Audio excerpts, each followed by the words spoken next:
Excusez-moi, vous n'avez pas répondu à une question sur que vous avez. Oui, je crois qu'il y avait une question là-haut, puis on va sur que vous avez vous-même provoqué, c'est comment on est arrivé au modèle ANC plutôt qu'un autre.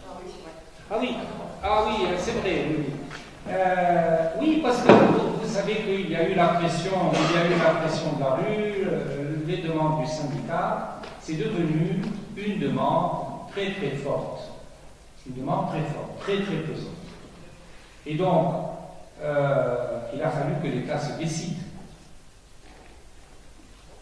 Quand la décision a été prise, je vais vous le dire, elle a été prise le 21 février 2011. C'est à partir de là qu'après une réunion très restreinte entre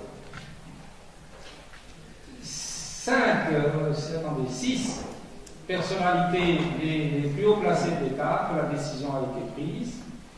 Donc, personne ne le savait à ce moment-là. Le 21 février, il y avait un président provisoire et on croyait qu'on allait organiser les élections présidentielles.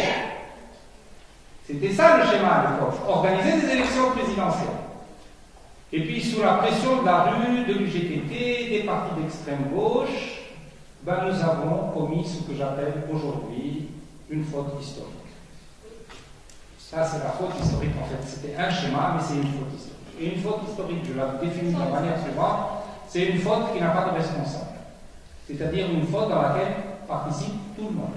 Vous ne pouvez pas dire qui est responsable. C'est vrai que les UGT, le POCT, etc. ont joué un grand rôle, mais ça a été accepté par l'État, ça a été accepté par le président de la République, ça a été accepté par Ranouchi à l'époque, avant la nomination de Begeta Tsipsi. Ça a été accepté par les partis politiques.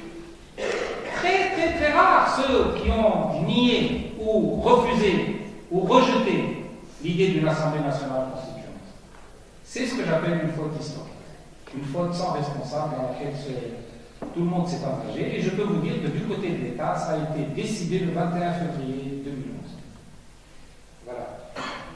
Est-ce qu'on peut dire qu'on a donné le pouvoir à Nada sur Non, on n'a pas donné le pouvoir à Nada, non.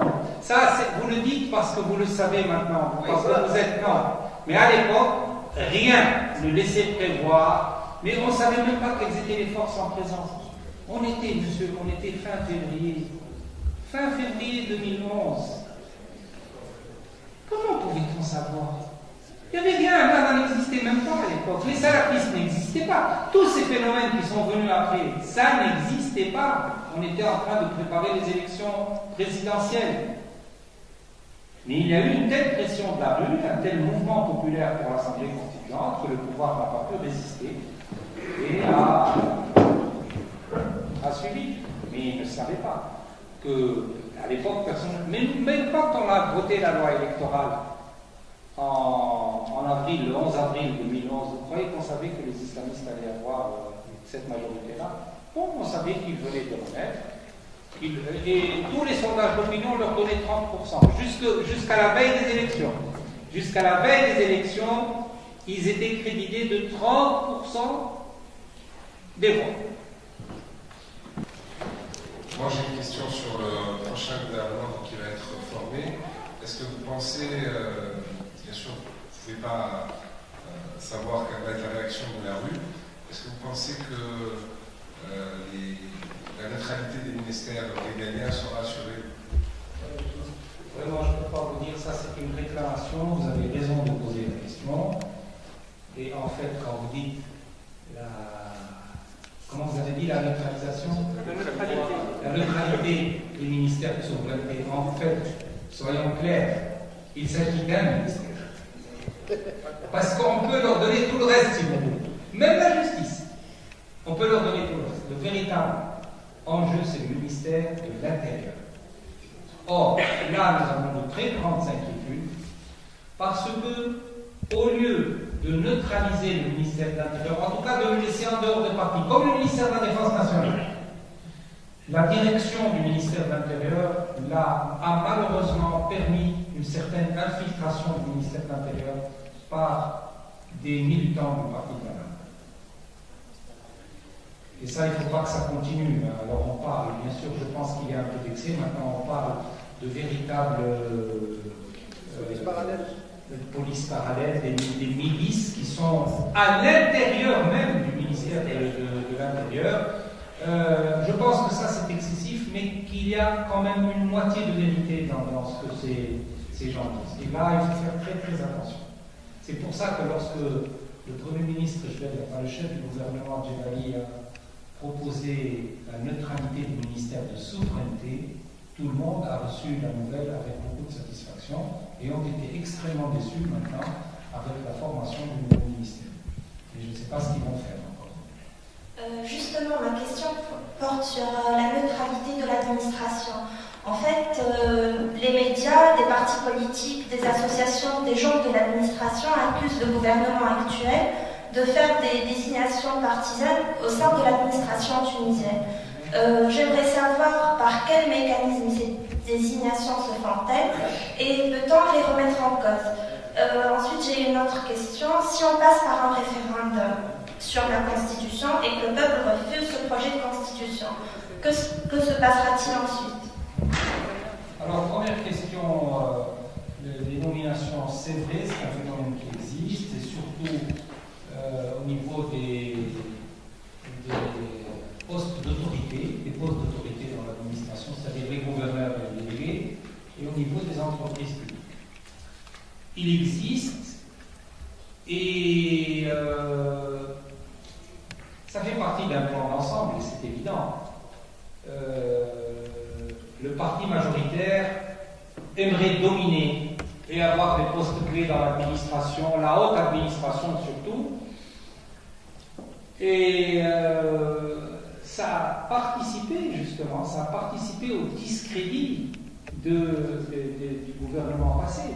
Ça a participé à la perte de leur popularité parce que les gens savent qu'une administration partisane n'est plus une administration pour tous, mais une administration pour certains. Et il y a des gouverneurs qui sont très très partiaux avec leurs ouailles, comme on dit. Ils favorisent les associations qui sont proches des islamistes, ils favorisent les ligues de protection de la révolution, etc. Et donc ça aussi, ça fait partie des problèmes qui expliquent l'échec de ce gouvernement, c'est de ne pas avoir... Vous savez ce qu'ils ont, les islamistes, ils n'ont pas su gérer leur succès. Ils n'ont pas eu l'intelligence de la modestie. S'ils avaient voulu gouverner pour une longue période, d'abord, ils auraient dû faire de grandes opérations d'apaisement et surtout, ils auraient dû appeler au pouvoir l'ensemble des forces politiques, y compris leurs adversaires. Ils n'ont pas réussi cela, ils n'ont pas eu l'intelligence de la modestie. Et je crois que leur succès électoral leur a donné une sorte d'ivresse. Eux qui interdisent l'alcool.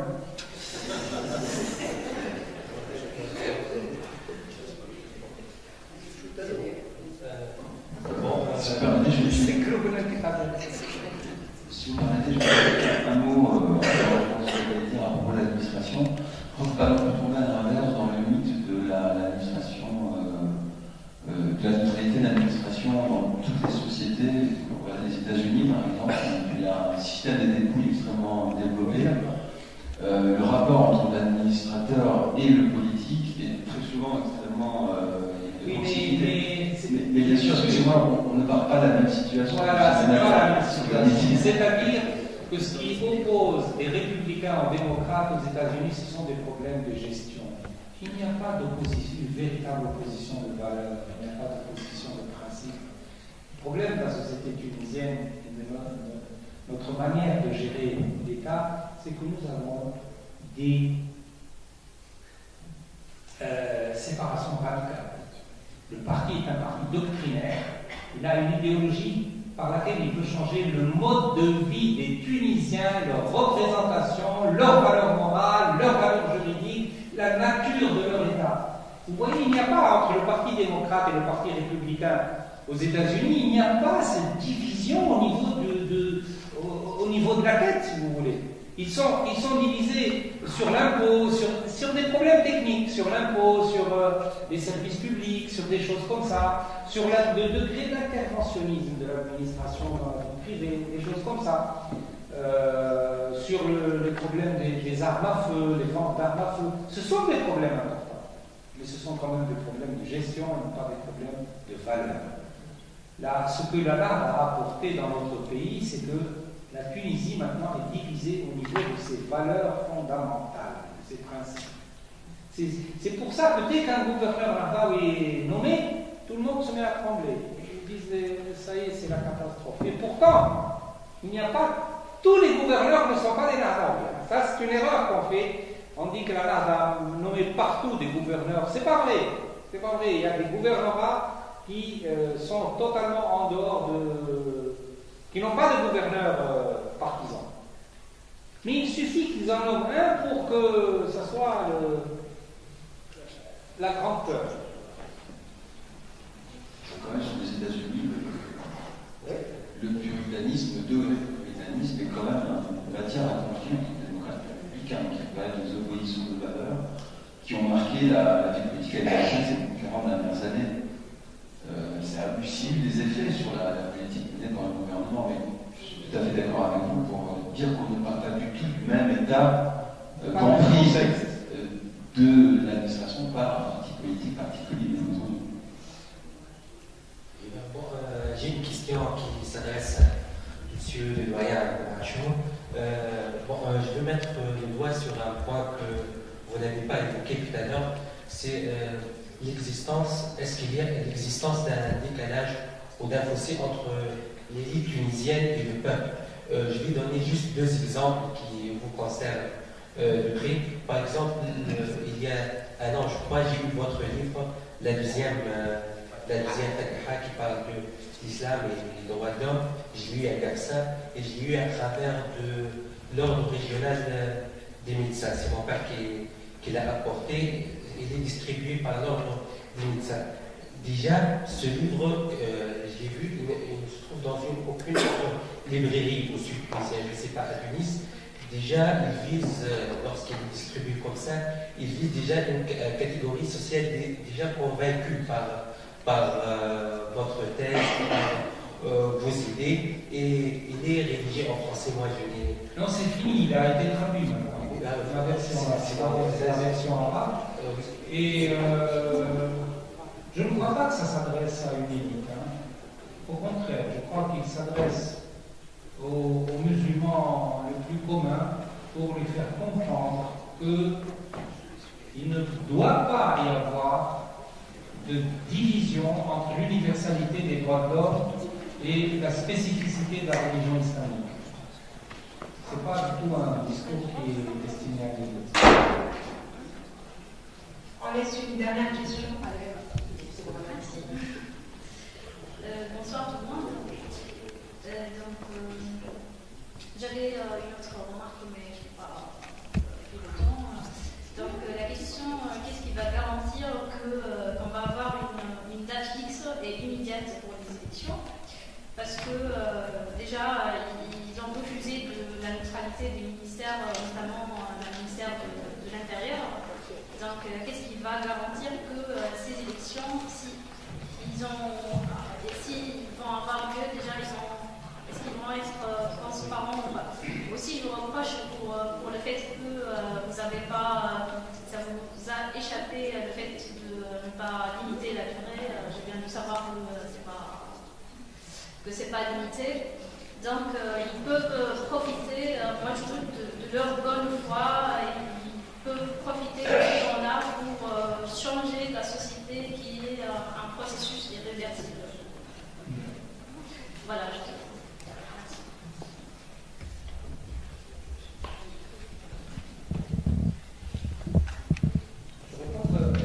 Alors, changer de la société pour que ça devienne un phénomène irréversible, s'ils réussissent à le faire, c'est que nous avons une société civile qui n'est pas assez combattante. Tant mieux pour eux à ce moment-là. C'est pour ça que je vous dis que l'avenir tient à la société civile. Si la société civile est là, comme elle l'a été depuis la Révolution, n'ayez pas de crainte. Sauf celui de la violence. Mais si la société civile conserve ses acquis, continue à les défendre comme elle l'a fait, rien ne passera. parmi leurs projets. Et on aura une constitution acceptable. Elle est déjà à moitié acceptable. Hein, non, c'est-à-dire que le deuxième avant-projet, il est nettement meilleur que le premier. Ils ont beaucoup reculé. Donc, s'ils font un troisième avant-projet, ça sera peut-être un peu mieux jusqu'à ce qu'on finisse par avoir une bonne constitution. Voilà, donc je crois que tout dépend de la structuration de la force de la société civile. Quel était le deuxième branche de votre question? Déjà, je m'excuse, je commence à être un peu fatigué. La transparence des élections. Oui, alors, là aussi, il ne faut pas trop exagérer le rôle du ministère de l'Intérieur. Maintenant, vous savez que les élections en Tunisie, depuis le travail de la haute instance, les élections se font par une instance électorale indépendante. En fait, la réussite des élections ne dépend pas du ministère de l'Intérieur, mais de cette instance électorale indépendante. Donc le problème est là. Si nous réussissons à faire élire une instance électorale indépendante dans de bonnes conditions, de neutralité, d'objectivité, les élections se passeront bien. Personne ne pourra les falsifier. Tout donc dépend de l'instance électorale indépendante. Donc la loi, vous savez, elle a été adoptée, la loi de l'instance électorale. Ce n'est pas une loi parfaite, mais enfin, disons, là aussi, c'est de l'ordre de l'acceptable. Donc tout dépend maintenant de qui va être dans cette commission. Les 16 membres de la commission, pardon, ils ne sont pas 16, non, les 9 membres de la commission, ils étaient 16 dans l'ancienne ici. Les 9 membres de la commission, qui sont-ils? Mais ça, on le saura bientôt. On est obligé d'arrêter là. Merci à tous d'être venus. J'espère que vous êtes satisfaits. Merci encore à nos deux intervenants. Et bonne soirée. Je vous laisse.